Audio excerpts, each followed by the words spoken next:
Hello students, welcome to my YouTube channel NKS mathematics में आपका स्वागत है।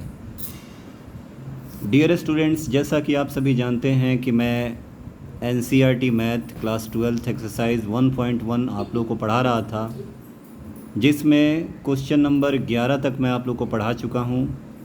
आज हम लोग डिस्कस करेंगे क्वेश्चन नंबर 12।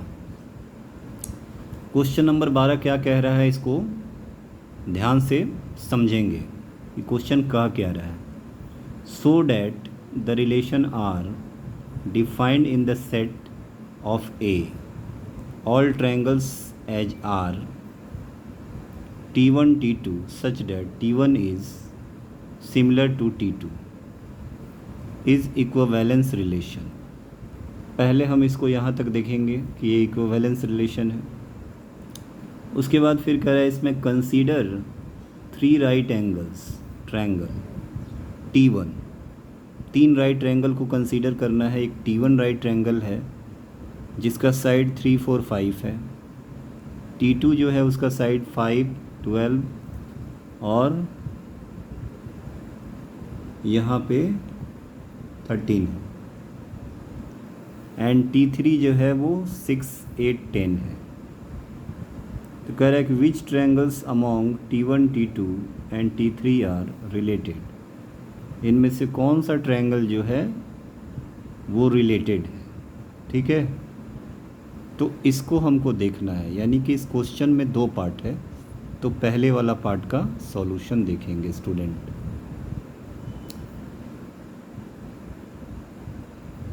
सॉल्यूशन इसका देखते हैं।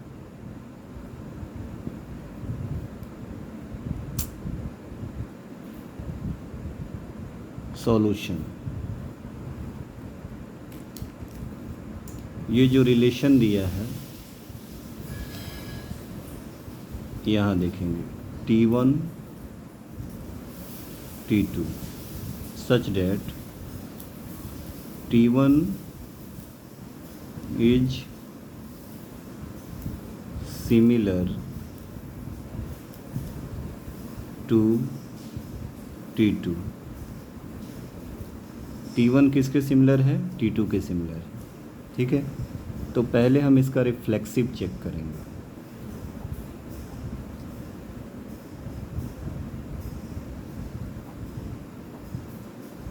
रिफ्लेक्सिव इसका चेक करेंगे स्टूडेंट। इसका डेफिनेशन आप लोग जानते हैं। Late T1 belong to R, यही होता है। लेट यह नहीं, या इफ़ ज़्यादा बेटर होगा। If T1 T2 belong R, या इफ़ भी नहीं लिख सकते हैं तो T1 T2 belong to R। Late T1 जो है वो बिलोंग कर रहा है, सपोज मान लीजिए कोई सेट A उससे बिलोंग कर रहा है। तो T1 अगर बिलोंग कर रहा है,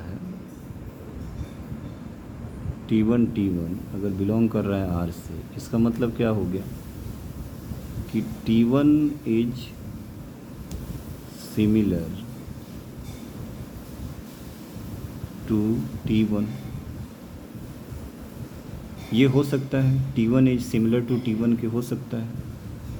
यानी इसका अगर रीज़न देना चाहें तो हम लिख सकते हैं कि every triangle is similar to itself. लिख सकते हैं कि एवरी ट्रायंगल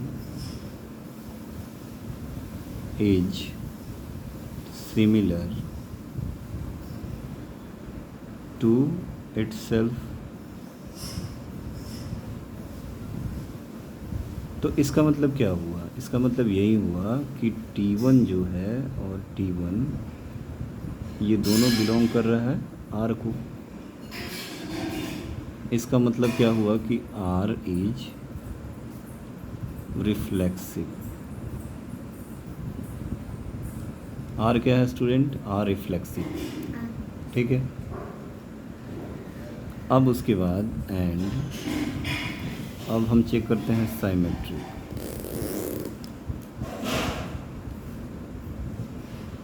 साइमेट्री। इसका डेफिनेशन क्या कहता है? इसका डेफिनेशन कहता है कि इफ़ T1 T2 बिलोंग करता है R को, देन T2 T1 भी ये बिलोंग करेगा R से। तो हम यहाँ सपोज कर लेते हैं, लेट T1 T2 ये बिलोंग कर रहा है किसी सेट A से। तो ये पार्ट समझ जाओ स्टूडेंट कि ये गिवन है, तो हम इस गिवन पार्ट को यहाँ लिखते हैं। If T1 T2 belong to R, इसका मतलब क्या हुआ? इसका मतलब ये हुआ कि T1 is similar to T2। तो अगर T1 जो है T2 के सिमिलर है तो T2 भी क्या होगा? T2 is similar to T1। इसका मतलब क्या हुआ कि T2, T1 ये बिलोंग कर रहा है किसको? R को बिलोंग कर रहा है। तो देयरफॉर R इज क्या हो जाएगा? साइमेट्रिक हो जाएगा। R इज क्या हो जाएगा? साइमेट्रिक हो जाएगा। अब ट्रांजिटिव देखते हैं।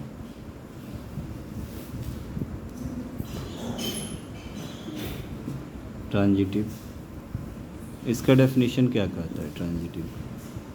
कि इफ़ T1 T2 अगर बिलोंग कर रहा है R को, and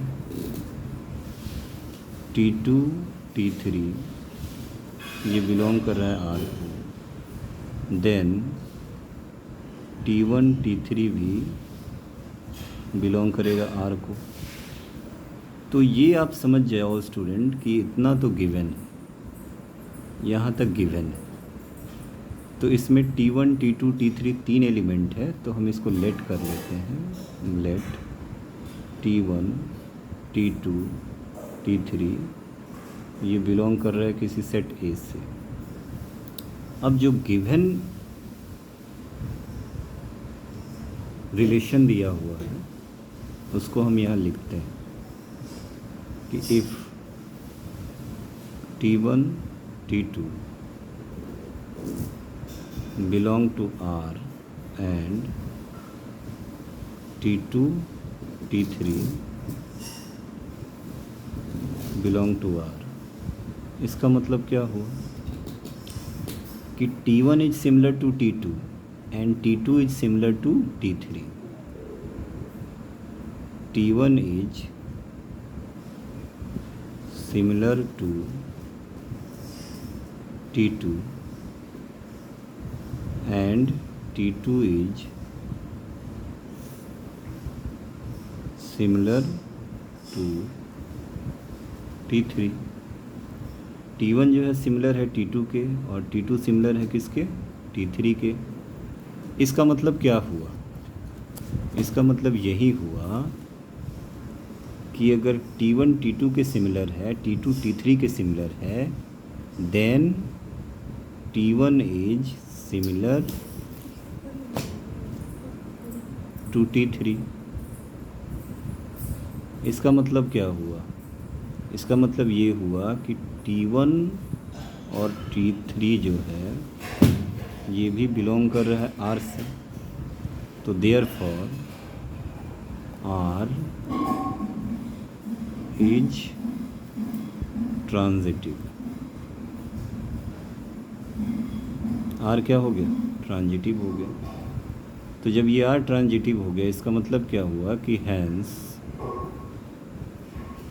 R is an equivalence relation. R is equivalence relation. ठीक है, ये हमारा प्रूव्ड हो। Origin equivalence relation. अब इसका सेकंड पार्ट कह रहा है, जैसे मान लीजिए सेकंड पार्ट जो है क्वेश्चन का कह रहा है कि जैसे मान लो एक T1 ट्रायंगल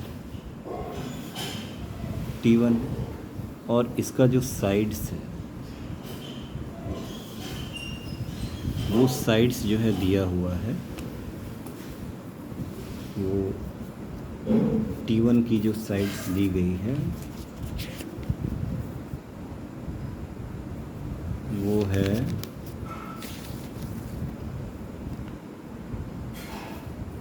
3, 4, 5 3, 4, 5 और T2 है इसका साइड्स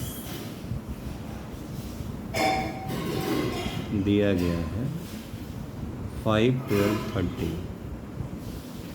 5, 12, 30। T3 का जो साइड है वो दिया गया है 6, 8, 10 6, 8, 10। तो यहाँ आप देखो इसमें कह रहा है कि कौन सा ट्रायंगल, ये जैसे T1, T2, T3 इन तीनों में से कौन सा ऐसा ट्रायंगल है जो एक दूसरे से संबंधित है यानी रिलेटेड। तो जैसे ये T1 है और ये T3 है, इन दोनों का हम रेशियो निकाल के देखते हैं। जैसे 3/6 का रेशियो कितना आया 1/2 कैंसिल हो गया। 4/8 है, इसका रेशियो कितना आया 1/2 1/2। उसी तरह से 5/10 का रेशियो निकाल कर देखते हैं 1/2। तो यहाँ हम देख रहे हैं कि T1 और T3 दोनों ट्रायंगल के साइड का कॉरेस्पॉन्डिंग साइड का रेशियो क्या है, सेम है।